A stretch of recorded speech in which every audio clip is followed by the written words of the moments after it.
అబ్బో ఇక్కడ కేజీ చీరలు కొంటే అర కేజీ చీరలు ఫ్రీ అంట. మంగయ్య షాపింగ్ మాల్ కేజీల్లో సేల్ టన్నుల్లో ఆనందం. జార్ఖండ్ రాజధాని రాంచీలో తీవ్ర ఉద్రిక్త వాతావరణం చోటు చేసుకుంది. అసెంబ్లీ వైపు విద్యార్థులు భారీ స్థాయిలో నిరసన యాత్ర చేపట్టారు. రిక్రూట్మెంట్ పరీక్షల్లో అవకతవకలపైన ఆందోళన వ్యక్తం చేస్తున్నారు విద్యార్థులు. ప్రభుత్వానికి వ్యతిరేకంగా రోడ్డెక్కారు జేపీఎస్సీ, జేఎస్ఎస్సీ అభ్యర్థులు. అయితే ప్రభుత్వం విద్యార్థుల మధ్య ఇప్పటికే 3 సార్లు చర్చలు సాగినా 3 సార్లు కూడా విఫలమైన పరిస్థితి మనం చూస్తున్నాం. పరిష్కారం రాకపోవడంతో అసెంబ్లీ ముట్టడికి విద్యార్థులు యత్నించారు. ఇక అసెంబ్లీ పరిసర ప్రాంతాల్లో అయితే భారీ బందోబస్తును ఏర్పాటు చేసింది ప్రభుత్వం.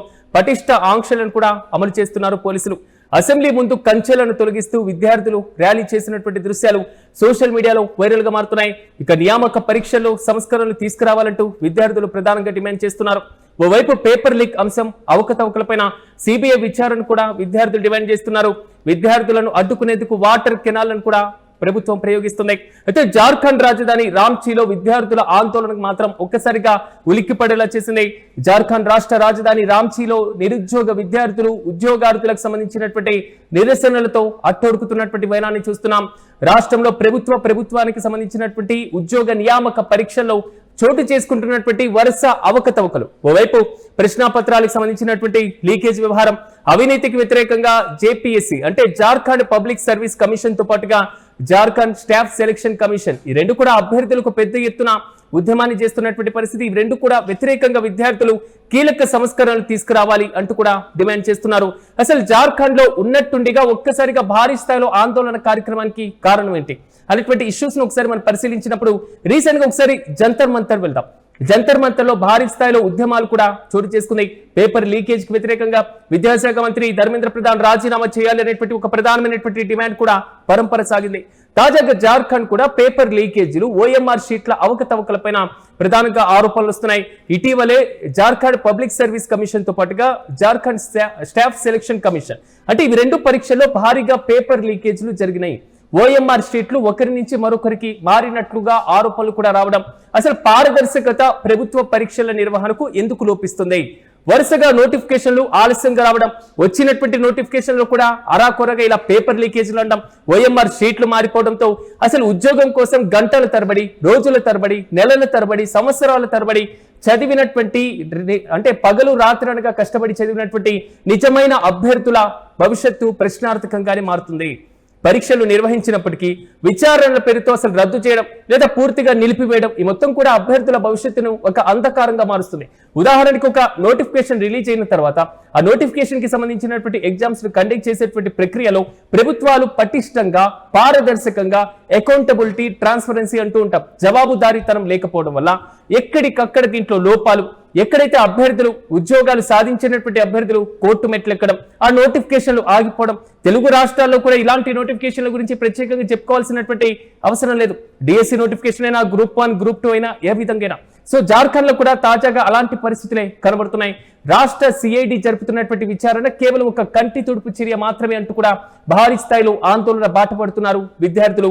ఇప్పటికే దీనిపైన విచారణ రాష్ట్ర ప్రభుత్వం ఆదేశాలు జారీ చేసినా అది కేవలం విద్యార్థులను తప్పుదోవ పట్టించేందుకే అంటూ కూడా విద్యార్థులు భారీ స్థాయిలో ఉద్యమిస్తున్నారు. అయితే రాంచీలో ఉన్నటువంటి జైపాల్ సింగ్ ముండా స్టేడియం కేంద్రంగా కొన్ని రోజులుగా శాంతియుతంగా సాగుతున్నటువంటి ఆందోళన కార్యక్రమాన్ని మనం చూస్తున్నాం. అయితే ప్రభుత్వం నుంచి ఒక స్పష్టమైనటువంటి హామీ ఇప్పటి వరకు రాకపోవడంతో తాజాగా తీవ్ర రూపం దాల్చింది ఈ ఉద్యమం.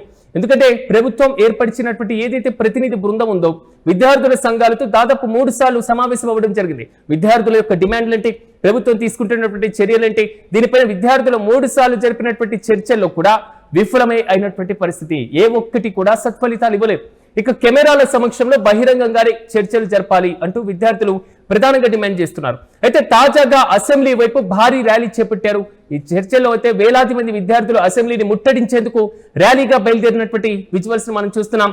పోలీసుల పటిష్ట భద్రతతో పాటుగా వాటర్ కెనాల్ ని కూడా ప్రయోగిస్తున్నారు. అసెంబ్లీ పరిసర ప్రాంతాల్లో పోలీసులు మాత్రం ముళ్ల కంచెలు ఏర్పాటు చేశారు, భారీ గేట్లను ఏర్పాటు చేశారు. అయితే ఈ మొత్తాన్ని ఏమాత్రం లెక్క చేయకుండా విద్యార్థులు అన్నిటినీ తోసుకొని అసెంబ్లీ వైపు అడుగులు వేస్తున్నారు, అసెంబ్లీ బాట పడుతున్నారు. ఉద్యోగానికి లోనైనటువంటి ఏదైతే ఉన్నారో ప్రతి ఒక్కరు కూడా ఉద్యోగాన్ని కోల్పోయినటువంటి విద్యార్థులు ఎవరైతే ఉన్నారో, నోటిఫికేషన్ లో పేపర్ లీకేజ్ కారణంగా ఆందోళన చేపడుతున్నటువంటి విద్యార్థులు ఎవరైతే ఉన్నారో ఈ మొత్తం అంశాలను మాత్రం భారీ స్థాయిలో ఉద్యమాల వైపై అడుగులు వేస్తున్నాయి. అయితే ఒక రకంగా విద్యార్థులందరూ కూడా ఒక భావోద్వేగానికి లోనవుతున్నారు. విద్యార్థులు భారీ కేట్లను తోసేసేందుకు ప్రయత్నించగా అక్కడ ఉన్నటువంటి పోలీసులు కూడా వాటర్ కెనాల్స్ తో ప్రయోగించడం జరిగింది. లాఠీ చార్జ్ చేస్తున్నారు, విద్యార్థులను ఎక్కడికక్కడ చెదరగొడుతున్నటువంటి వైనం మనం చూస్తున్నాం. అసలు విద్యార్థులు ప్రధానంగా రాష్ట్ర ప్రభుత్వం ఏర్పరిచినటువంటి ప్రతినిధి బృందం ముందు అనేక కీలకమైనటువంటి డిమాండ్లు కూడా పెడుతుంది. ఒకటి, సిబిఐ లేదా ఈడీ విచారణ చేపట్టాలి. జేపీఎస్సీ అయినా, జార్ఖండ్ పబ్లిక్ సర్వీస్ కమిషన్ కి సంబంధించిన లేదా జార్ఖండ్ స్టాఫ్ సెలక్షన్ కమిషన్ కి సంబంధించి నిర్వహించేటువంటి గత కొన్ని సంవత్సరాలుగా పరీక్షల్లో అక్రమాలు జరుగుతున్నాయి. కేంద్ర దర్యాప్తు సంస్థలైన సిబిఐ లేదా ఈడీ ద్వారా సమగ్ర విచారణ జరిపించాలి అంటూ కూడా ప్రధానంగా డిమాండ్ చేస్తున్నారు. ఇవి కాకుండా ఆల్రెడీ ఎగ్జామ్స్ కండక్ట్ చేసినటువంటి ఏవైతే ఉన్నాయో, అంటే అవకతవకలు జరిగాయన్నటువంటి ఆరోపణలతో 14వ జేపీఎస్సీ ప్రిలిమ్స్, అదేవిధంగా జేఎస్ఎస్సి సంబంధించిన సిజిఎల్ పరీక్షలను అసలు తక్షణమే రద్దు చేయాలి, పారదర్శకంగా మళ్లీ నిర్వహించాలి అంటూ కీలకమైనటువంటి డిమాండ్లు చేస్తున్నారు. అయితే పరీక్షల నిర్వహణ ప్రక్రియలో కఠిన సంస్కరణలు అమలు చేయాలంటూ, అసలు ఓఎంఆర్ షీట్లలో అక్రమాలు నిరోధించేందుకు ఒక ప్రత్యేకమైనటువంటి నిబంధనలు తీసుకురావాలంటూ కూడా విద్యార్థులు డిమాండ్ చేస్తున్నారు.